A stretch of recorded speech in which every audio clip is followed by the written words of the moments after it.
Nothing is technically wrong, and somehow everything still feels off. You're not in crisis, bills are paid, you're not starving, you're not panicking, but you're also not excited, not sharp, not moving the way you thought you would. And a lot of people mistake that feeling for burnout. I don't think it is. I think it's comfort. This is low battery mode. Let's talk about it.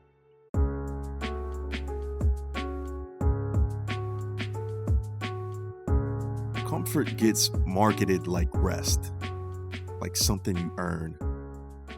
But most of what we call comfort today isn't restoring anything. It's just constant stimulation, scrolling, background noise, autoplay, always something on, always something distracting you from being alone with your thoughts. Real rest gives you energy back. Comfort just keeps you occupied. And that difference matters more than people admit. Because comfort doesn't feel bad. That's the trick. It feels safe, familiar, predictable. And your brain loves predictable. But comfort has a cost. It just doesn't charge you up front. It charges you slowly.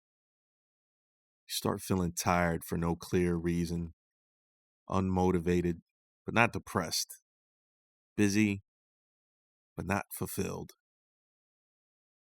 You're doing enough to avoid discomfort, but not enough to feel proud of anything.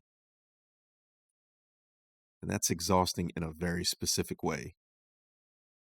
Comfort keeps you functional, not fulfilled. Think about how you unwind. Not how you say you unwind, how you actually do it.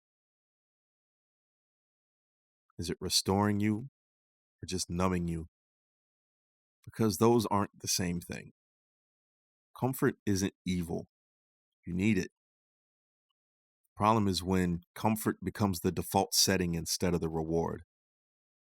Comfort used to come after effort. Now it comes before you've done anything.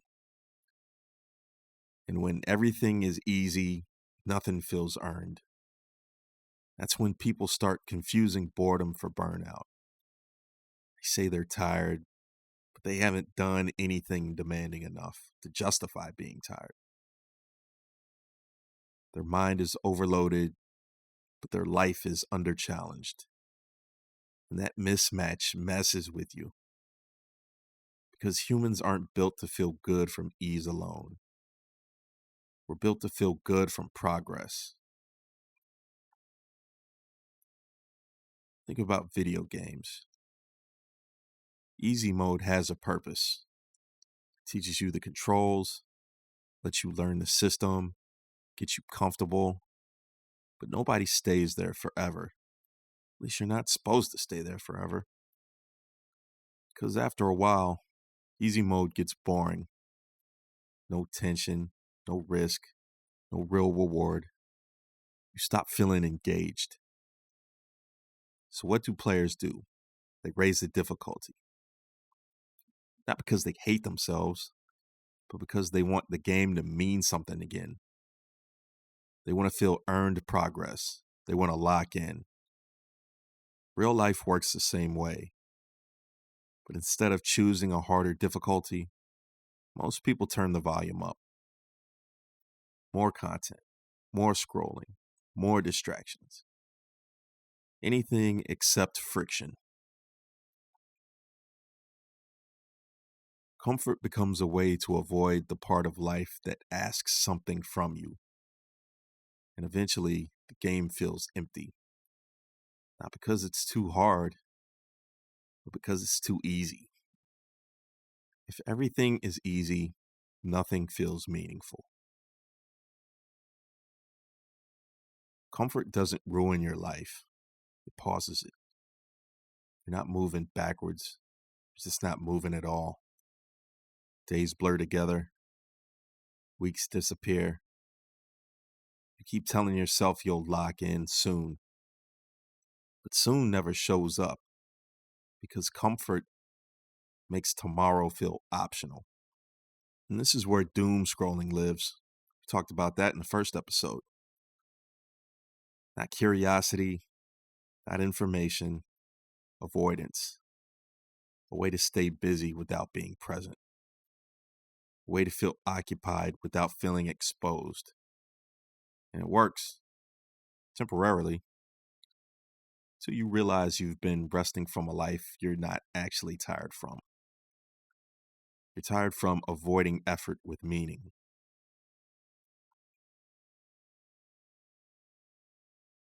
Here's the important distinction. Not all comfort is good. Forced stress breaks you.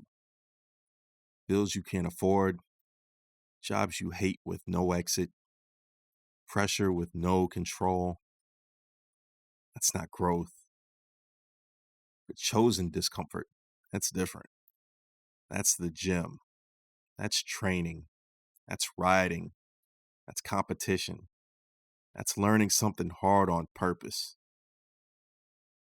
You opt in. You accept the difficulty because it gives something back. That kind of discomfort doesn't drain you, it stabilizes you. You feel calmer afterwards, clear, more grounded, because your energy went somewhere real. Notice how the hardest things you choose are usually the ones that make you feel most like yourself afterwards. That's not a coincidence.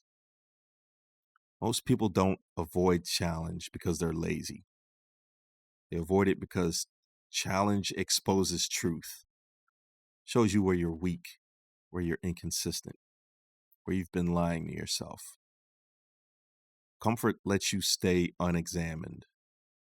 No friction, no feedback, no mirror. And that feels safer till it starts feeling empty. That's when people say they're lost. They're not lost, they're just untested. You don't need more stress. You need meaningful resistance. Something that pushes back. Something that requires attention. Something that produces visible change.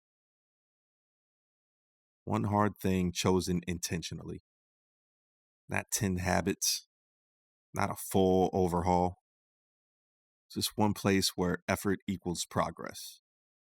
Because once your brain feels earned momentum again, everything else starts making more sense. Comfort stops being a trap. It becomes what it's always supposed to be. Recovery. Here's a final thought. If life feels dull, don't add noise, add challenge. Not punishment, not chaos, just resistance that gives something back. Because comfort isn't the final boss. Avoiding challenge is. If this hit a little close to home, sit with it. Don't rush to fix everything. Just notice where comfort has replaced effort and where effort might actually bring relief. This has been Low Battery Mode.